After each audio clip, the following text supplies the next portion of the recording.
Good afternoon, students.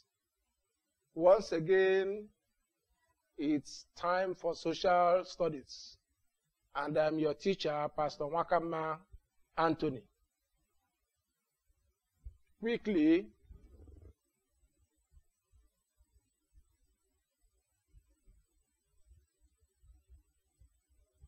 before we go into our topic for today, I want us to quickly review some of the questions in our preceding classes. And I'm sure you have attempted those questions. I know, Daniel, you have done yours. And you are waiting to see if the answers were correct. So quickly, let's quickly look at some of those questions. The first topic we treated was social environment. Social environment. And that the first question there was, what is environment? Of course, we said environment is the space that a man occupies in the universe. And of course, this environment could either relate to his physical environment or his social environment. And in the question 2, we asked the question that you give examples of physical environment. And of course, physical environment simply means, the things we can see.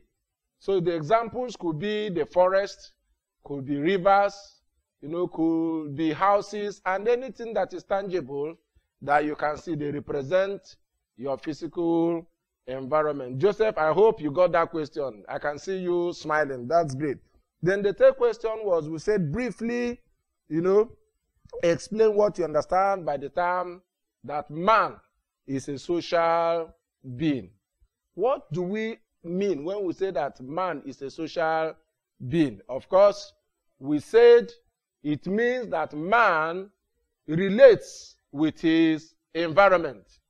Like that author I named, Jess Mbiti, in his book, Introduction to African Traditional Religion, he said, I am because we are.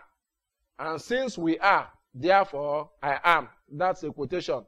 Now what that means is that I exist because we exist. And therefore because we exist, I exist. So what it means is that man depends on fellow man to survive. There's that saying that a tree cannot make a forest. So when we say that man is a social being, it simply means that man relates with other people. Man works in a group. And then in our second, class, we looked at social group. And the questions we asked in the social group is, first of all, what is a family? What is a family? What is a family? I'm sure you have answered those questions, but try and compare what you answered and see if it corresponds with what we have here. We said a family is what? A social group made up of the husband, the wife, and of course, the children. I'm sure, Chichi, you got it correct. And I can see that you're smiling. That's great. Yes. A family consists of who? The father, the mother. And of course, we said there are various types of families. You have the extended family. You also have the nuclear family. And of course, the extended family is made up of father, mother, uncles, aunts, nieces, nephews, and what have you. While the nuclear family is just made up of the husband, the wife, and the children. And we say that the extended family system is more common in, Africa, while the nuclear family is more common in, the Western world, where they depend on just the immediate family. But because of our economic and social environment, we tend to take care of not just our immediate family, but our extended family group. And then the second question there was that we said what? Differentiate between a monogamous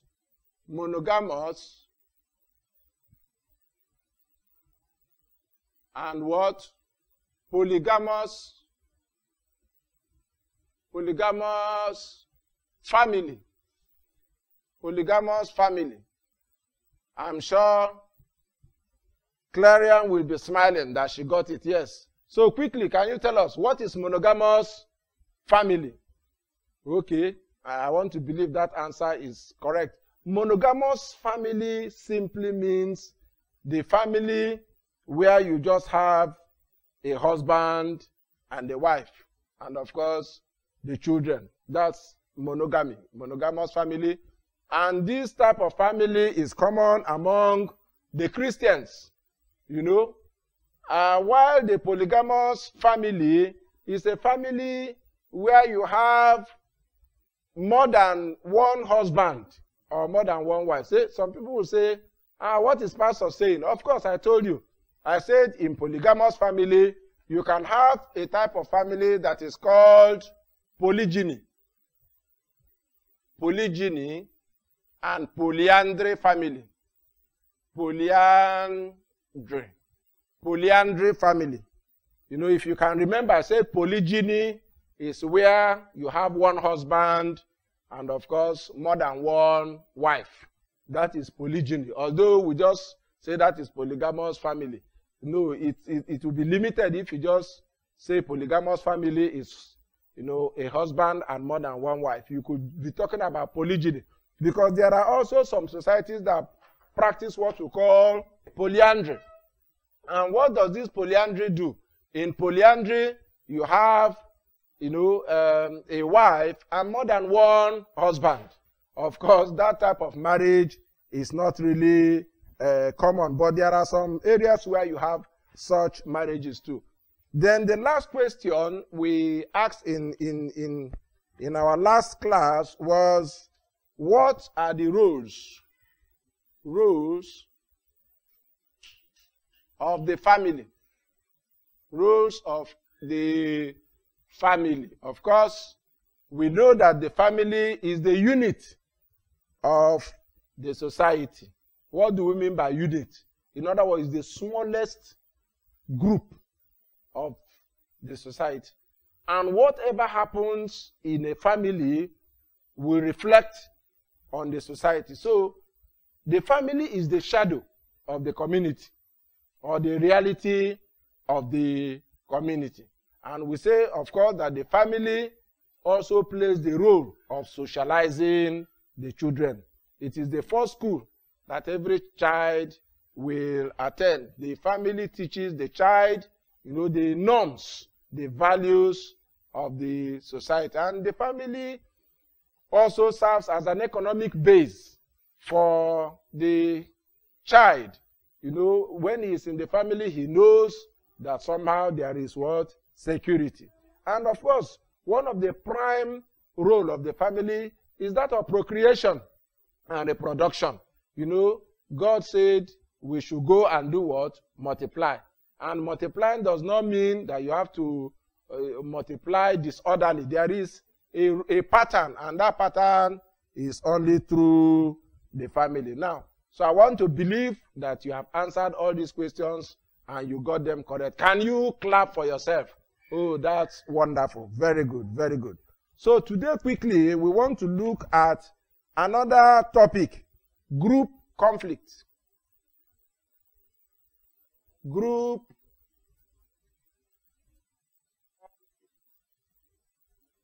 conflict. You know, we said that in a social environment, you have groups. And your groups could either be primary social group or what? The secondary social group. In the primary social group, like we have analyzed before now, you have the family, you have the kindreds, you have the age grade, you know, you have those groups that you can relate one-on-one. Sometimes there is, blood relationship. Those are your primary. Then you have the secondary group. Of course, when you talk of the secondary group, you talk of the group where the relationship is more of a formal type of relationship, and then people do not stay too long. There are roles, defined roles in a secondary group, and as soon as you perform your own role, another person picks up from there. That's the secondary group. Now, but you also find that in a group, sometimes there could be what? Conflict. Now, what could be the result of conflict? First of all, what is group conflict? For us to understand group conflict, we need to understand another concept called cooperation. Cooperation.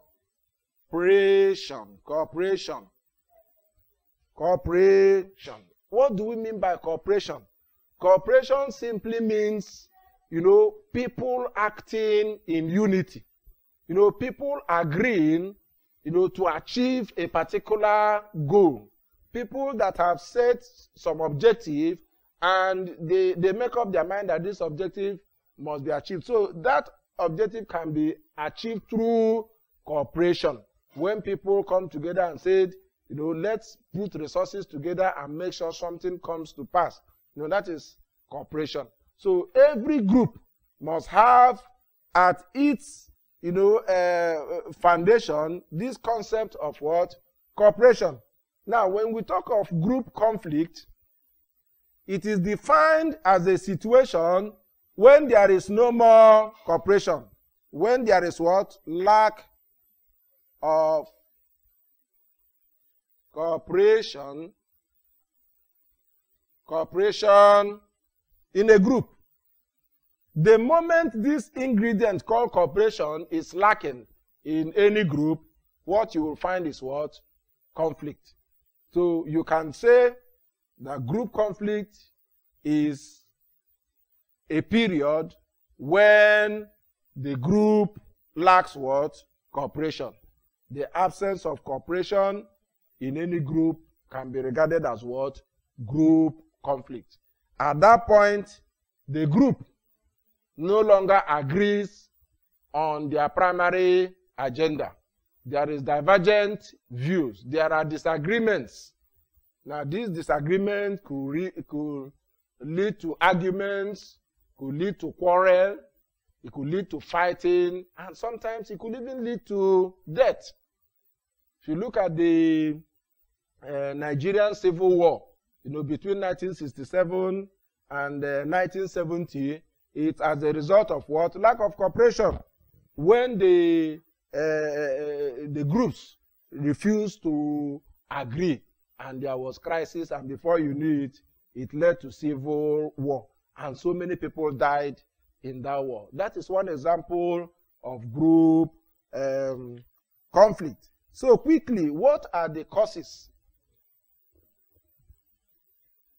What are the causes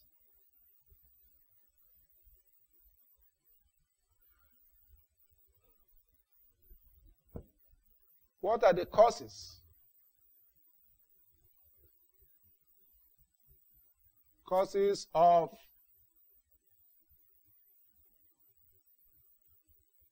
group conflict. What are the causes of group conflict? Now, Chinonye, before we write, can you quickly tell us one of the causes of group conflict? Did you say intolerance? Oh, can you clap for yourself? That's wonderful. Let's put our hands together for Chinonye. That is great. One of the main causes of group conflict is what? Intolerance. Intolerance. Now, what do we mean by intolerance? Intolerance simply means a time when people no longer, accommodate one another. People that were used to living together before no longer agree with one another. Let's assume maybe you live in the north and then you are relating very well with your community. You know, the Christians and Muslims are relating very well. And suddenly, one day, the Muslims say, no, we don't want the Christians again, and vice versa. And before you know it, there is crisis. Now, that is intolerance. When people refuse to agree, that could be seen as what? Intolerance. And that is the major problem that we have in our societies today, where people no longer tolerate each other. Another cause of group conflict could be what? Misunderstanding. Misunderstanding. Misunderstanding. Now, what do we mean by misunderstanding? It is also close to intolerance. You know, it's a situation where, you know, people find it difficult to flow, you know, with other people's pattern of what? Of thought or ideology. You know, there are things you believe in, and somebody comes to say, no, this thing you practice, I don't think it is supposed to be this way, you know, and everybody wants his own idea to be the best. At that point, there could be what? Misunderstanding. Somebody that even have, you know, a clear mind or intention of presenting a case could be misunderstood.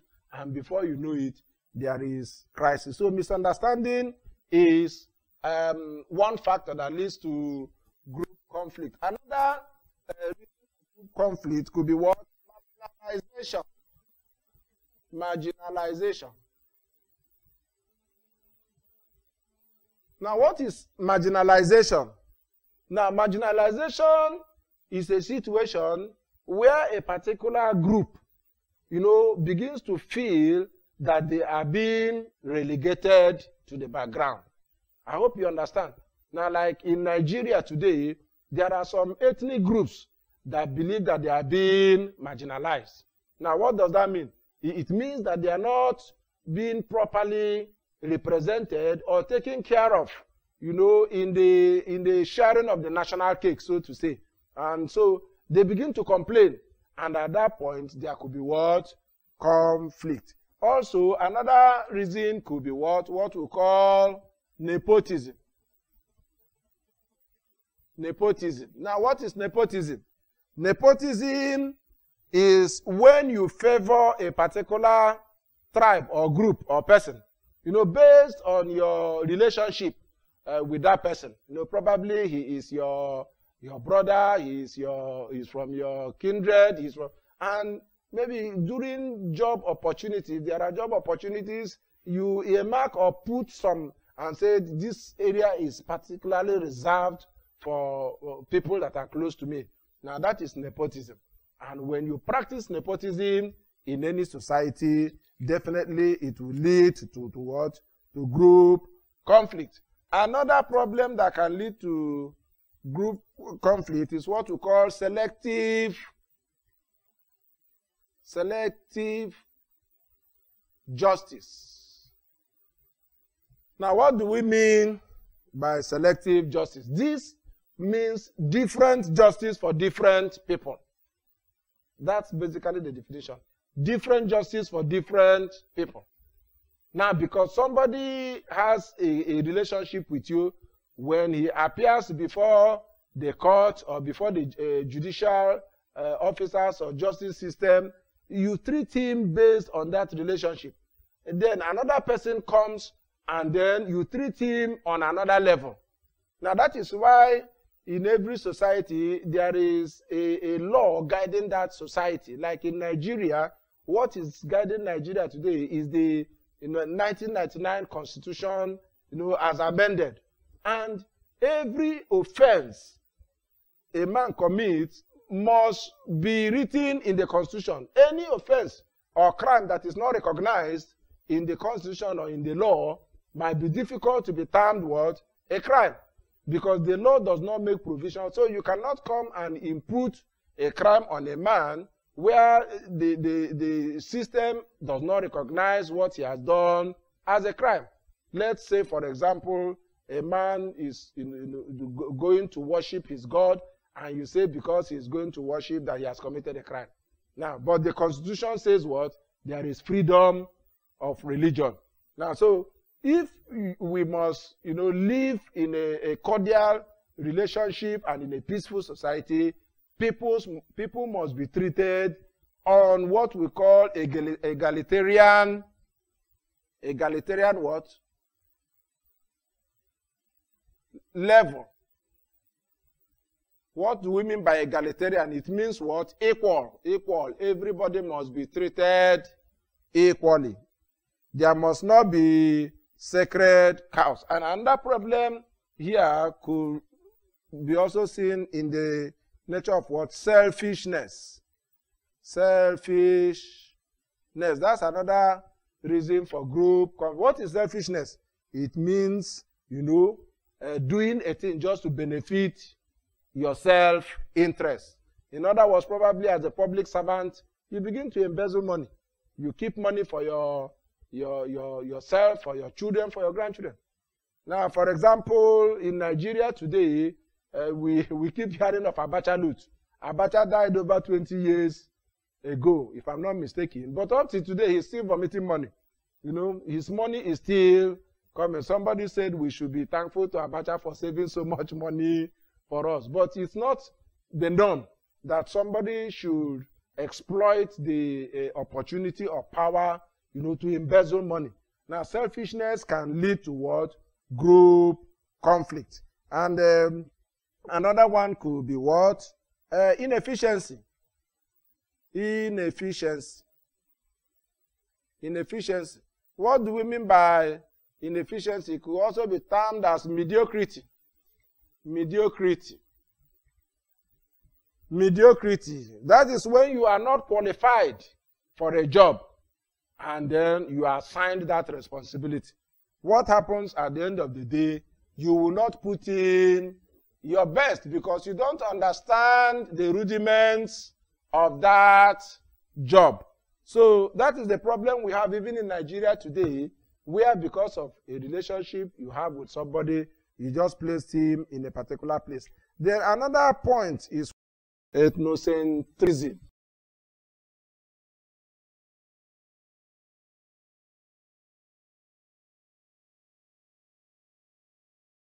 Now, what do we mean? Somebody will say, wow, this is really big grammar. Yes. It's a situation where you believe that your culture is the best, at the detriment of other cultures. You say our own culture is the best in Nigeria. And apart from what we practice, no other culture is as good as our own. So you want to judge everybody based on the level of your culture. If everybody becomes ethnocentric, of course, you will see that there will be no room for what? Accommodation. Another point we'll look at is what? Indiscipline. Indiscipline. Now, what does indiscipline? It means, being lackadaisical about things, not taking your job serious, not conforming to stated rules and regulation. That is indiscipline. For example, you are meant to report to work at 8 in the morning, and you are coming to work by 9. Or probably as a student, when you are supposed to be in the classroom by 8. By 8, you have not even taken your bed. You are still in the hostel. That is high level of what? Indiscipline. That can cause group conflict. And then lastly, there, but not, of course, we talk about what? Crime. Crime. When you have a lot of criminal in any society, that can lead to group conflict. What is crime? When you probably decide to live what we call a life that does not conform to stated rules. You want to live at other people's expense. You want to steal. You want to do things that are negative. That could be what? Criminally intentioned. And of course, that would be wrong. And I want to also add, part of indiscipline can also be what? what we call what? Uncommitment. This is very important. When people are not committed to given assignment, you are given a job to do, and you just do it, lackadaisically, just do it indifferently, and of course with impunity, and of course you say who will punish you. Now that can lead to what? To group conflict. Now I hope we have understood what we mean by group conflict and the cause. Now quickly, what are some of the ways we can resolve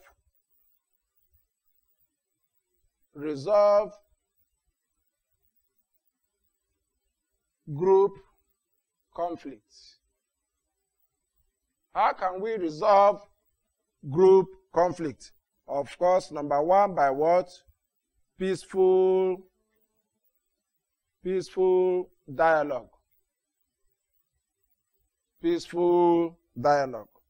There's this scholar that said it is better to judge than to war. I hope you understand that. He said it is better to what? Judge than to war. What do we mean by judge? It means talking it over. Let's talk it over. Instead of fighting over an issue, you could, talk it over, over a round table. Go and meet the person that has wronged you. And even the Bible will read. He said, if your brother offends you, what do? First of all, go and meet him and tell him what he has done. If he refuses, then you can report him. Quickly, you can also do what? Seek redress. Seek redress in a law court. Law court. Now, that is what the court does.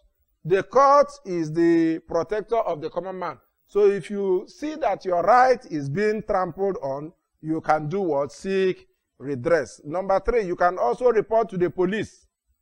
Don't report to the police. Don't take the law into your hand. There are people today that have killed others, because of avoidable situations. Of course, when there are crises in some places, there could also be what? Deployment. Deployment of law enforcement agencies. Of course, you know that in many places today, when there is crisis, you see the mobile policemen and the rest of them. Then there, finally, you can also report your case to the Ezes. For those of us from the eastern part of Nigeria, you can take your case to the Ezes or the council in chief, so that they can resolve your case, especially land issues that has led to so many problems.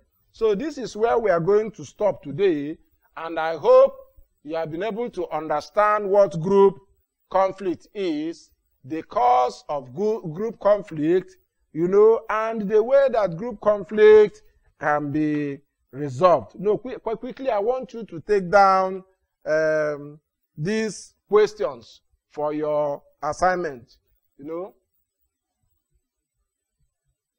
Assignment 1. What is group conflict? What is group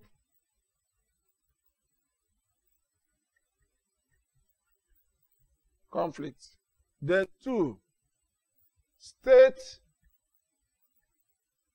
3 causes